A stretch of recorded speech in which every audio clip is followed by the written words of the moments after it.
요한계시록 2장 8절에서 17절 말씀. 서머나 교회의 사자에게 편지하라. 처음이며 마지막이여 죽었다가 살아나신 이가 이르시되 내가 내 환난과 궁핍을 알거니와 실상은 내가 부요한 자니라. 자칭 유대인이라 하는 자들의 비방도 알거니와 실상은 유대인이 아니요 사탄의 회당이라. 너는 장차 받을 고난을 두려워하지 말라. 볼지어다 마귀가 장차 너희 가운데서 몇 사람을 옥에 던져 시험을 받게 하리니 너희가 10일 동안 환난을 받으리라. 내가 죽도록 충성하라. 그리하면 내가 생명의 관을 내게 주리라. 귀 있는 자는 성령이 교회들에게 하시는 말씀을 들을지어다. 이기는 자는 둘째 사망의 해를 받지 아니하리라. 버가모 교회의 사자에게 편지하라. 좌우에 날선 검을 가지신 이가 이르시되 내가 어디에 사는지를 내가 아느니 거기는 사탄의 권자가 있는 데라. 내가 내 이름을 굳게 잡아서 내 충성된 증인 안디바가 너희 가운데 곧 사탄이 사는 곳에서 죽임을 당할 때에도 나를 믿는 믿음을 저버리지 아니하였도다. 그러나 내게 두 가지 책망할 것이 있나니 거기 내게 발람의 교훈을 지키는 자들이 있도다. 발람이 발락을 가르쳐 이스라엘 자손 앞에 걸림돌을 놓아 우상의 제물을 먹게 하였고 또 행음하게 하였느니라. 이와 같이 내게도 니골라당의 교훈을 지키는 자들이 있도다. 그러므로 회개하라. 그리하지 아니하면 내가 내게 속히 가서 내 입의 검으로 그들과 싸우리라. 귀 있는 자는 성령이 교회들에게 하시는 말씀을 들을지어다. 이기는 그에게 내가 감추었던 만나를 주고 또 흰 돌을 줄 터인데 그 돌 위에 새 이름을 기록한 것이 있나니 받은 자 밖에는 그 이름을 알 사람이 없느니라. 아멘. 오늘도 주님과 동행하여 승리하는 복된 한 날 되시길 바랍니다. 오늘 본문은 서머나 교회와 또 버가모 교회에 주시는 말씀입니다. 따라서 이 시간 이 말씀을 통해 우리가 얻을 수 있는 영적인 진리와 교훈은 무엇인지 함께 살펴보겠습니다.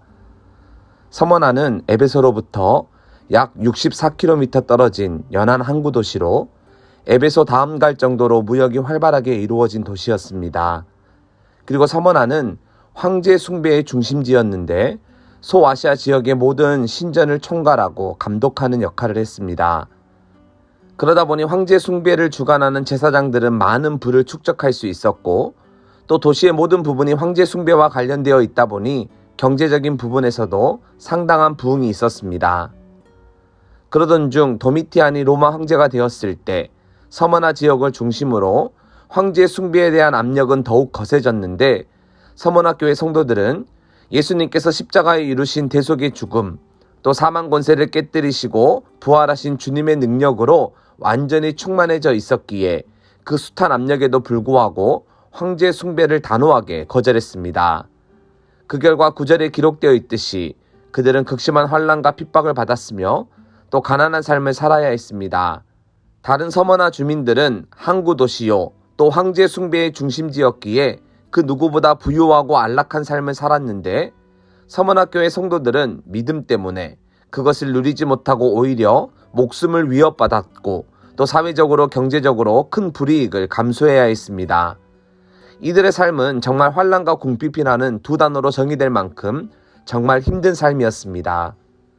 그런데 이런 서머나 교회 성도들을 향해 처음이며 마지막이요 또 죽었다가 살아나신 주님께서 아니다, 실상은 너희가 바로 부요한 자다 라고 선언하고 계십니다. 겉으로 보이는 모습이 아니라 중심을 살피시는 주님께서 그 누구도 아닌 바로 너희가 진짜 부자다 라고 선포하고 계십니다. 사랑하는 서문가족 여러분, 세상은 눈에 보이는 데이터와 정보를 가지고 모든 것을 판단합니다. 숫자로 모든 것을 평가하죠. 따라서 세상적인 안목으로 보면 당연히 서머나 교회 성도들은 가난하고 어리석게 보입니다. 주변에 있는 다른 서머나 주민들과 비교해보면 그들의 삶은 정말 말할 수도 없이 처참해 보입니다. 그런데 주님의 시각으로 보면 평가는 완전히 달라집니다. 영적인 안목을 가지고 보면 평가는 완전히 뒤집어집니다. 영적인 차원에서 서머나 교회 성도들은 그 누구보다 부요한 자들이며 많은 것을 소유한 자들입니다. 그들에게 주어질 하늘의 상급은 이루 말할 수 없이 많으며 또 그들은 세상이 알지도 못하고 세상이 줄 수도 없는 놀라운 평안을 소유한 자들입니다. 무엇보다 하나님 나라를 가진 자들이죠. 이것은 나중에 더욱 극명하게 나타날 것입니다. 주님께서 오시는 그날 많이 가졌다고 생각되던 자들은 그 모든 것을 다 빼앗기게 될 것이며 정말 가진 게 아무것도 없다고 여겼던 자들은 이후 모든 것을 다 소유한 자가 될 것입니다. 그런 의미에서 여러분들은 어떤 안목으로 바라볼 때 부유한 자들입니까?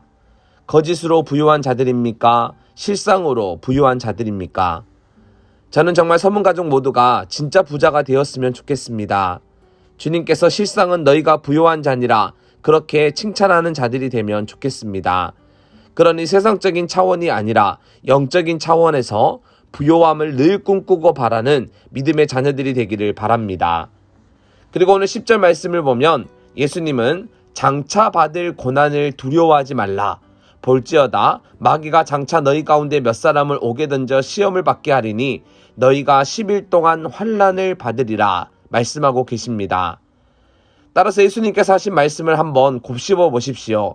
그러면 지금도 많이 힘들고 어려운데, 지금도 너무나 고통스러운데 예수님은 고난이 끝난 것이 아니라 장차 받을 고난이 아직 남아있다고 말씀하고 계십니다.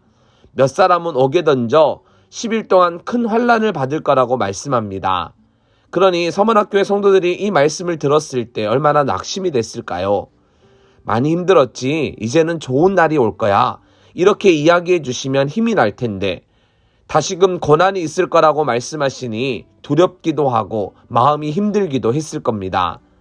근데 예수님은 거기서 멈추신 것이 아니라 죽도록 충성하라. 그리하면 생명의 간을 내게 주리라. 분명한 약속으로 그 구절을 끝맺고 계십니다. 이것은 죽음을 각오하거나 또 죽기까지 신실하면 결국엔 죽음으로 끝나는 것이 아니라 그 죽음이 영원한 생명으로 대체될 거라는 것을 분명하게 보여주는 말씀입니다. 특별히 여기서 10일, 즉 열흘이라는 표현이 나오는데 이것은 영적으로 매우 의미가 있는 표현입니다. 다니엘서 1장을 보면 다니엘과 세 친구가 바벨론 왕궁으로 끌려갔을 때 그들은 뜻을 정하여 왕이 주는 진미를 거부했습니다. 그러면서 그들은 열흘 동안 자신을 시험해보라고 소리쳤습니다. 따라서 그들의 말을 따라 열흘 동안 그들을 시험했는데 다니엘서 1장 15절 말씀은 다음과 같이 기록하고 있습니다. 열흘 후에 그들의 얼굴이 더욱 아름답고 살이 더욱 윤택하여 왕의 음식을 먹는 다른 소년들보다 더 좋아 보인지라.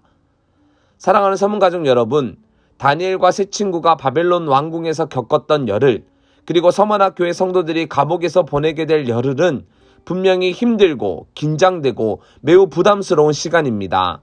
그러나 그 시간, 그 시기를 신실하게 보내고 죽도록 충성하게 되면 이후 하나님께서 그 모든 것이 역전되게 하실 겁니다. 생명의 면류관으로 갚아줄 겁니다. 그러니 고난이 닥쳐오더라도 뜻을 정하고 끝까지 충성하는, 그래서 역전의 하나님을 경험하게 되는 모든 서문가족 되기를 축원합니다. 이제 버가모 교회에 하신 말씀을 마지막으로 살펴보겠습니다. 버가모도 서머나처럼 황제를 숭배하던 도시 중 하나입니다. 그런데 이곳은 로마 황제만 숭배했던 것이 아니라 제우스 신전을 비롯하여 4개의 아주 큰 신전이 있던 도시였습니다. 즉 온갖 신들의 제단이 넘쳐나는 곳이었죠. 그래서 오늘 본문에도 그곳은 사단의 권자가 있는 곳이라 표현하고 있습니다. 그런데 이렇게 이교적 숭배가 가득했던 도시였는데 버가모 교회 성도들은 이러한 어려움 속에서도 믿음을 잘 지켰습니다. 충성된 증인 안디바가 순교했을 때 흩어지기는커녕 오히려 더 굳건하게 믿음을 지켰습니다. 그런데 이런 핍박 앞에서 강했던 믿음이 그만 유혹 앞에서는 흔들렸습니다. 발람과 니골라당의 교훈에 그만 넘어진 것이죠. 특별히 14절 말씀을 보면 발람이 발락을 가르쳐 이스라엘 자손 앞에 걸림돌을 놓아 이들이 우상의 제물을 먹고 또 해금하였다라고 기록하고 있습니다. 이 말은 버가모 교회 성도들이 여러 유혹에 넘어가 세상 문화를 받아들이고 세상 문화와 타협했다는 것을 보여줍니다. 저는 버가모 교회를 볼 때마다 한국 교회와 참 많이 닮았다라는 생각이 듭니다. 한국 교회를 보면 고난과 핍박엔 늘 강한 모습을 보여왔습니다. 그런데 이상하게도 유혹엔 자주 넘어지는 것 같습니다. 세상 문화의 금세 영향을 받고 또 너무나 쉽게 세속화의 물결에 흔들리는 것 같습니다. 즉 우리는 고난과 핍박 속에서도 신앙을 잘 지켜야 하지만 갖은 유혹에도 흔들리지 않고 늘 진리에 굳건하게 서는 강한 모습을 보여야 합니다. 자, 그렇다면 어떻게 해야 굳건하게 설 수 있느냐? 바로 해답이 12절과 16절에 기록되어 있는데요. 12절은 예수님을 가리켜 좌우에 날선검을 가지신 이라고 소개하고 있고 16절엔 예수님께서 내 입의 검으로 그들과 싸우리라 선포하고 있습니다. 즉 유혹에 흔들리지 않고 진리에 굳건하게 서려면 언제나 말씀의 검으로 싸워야 합니다. 하나님의 말씀은 살아있고 활력이 있어 좌우의 날선 어떤 검보다도 예리한데 우리는 이 검을 가지고 우리의 혼과 영과 관절과 골수를 찔러 쪼개고 또 마음의 생각과 뜻을 판단해야 합니다. 그러면 이길 수 있습니다. 그러면 유혹에도 넘어지지 않을 수 있습니다. 따라서 언제나 말씀의 검을 소유한 주의 백성들이 다 되기를 바랍니다.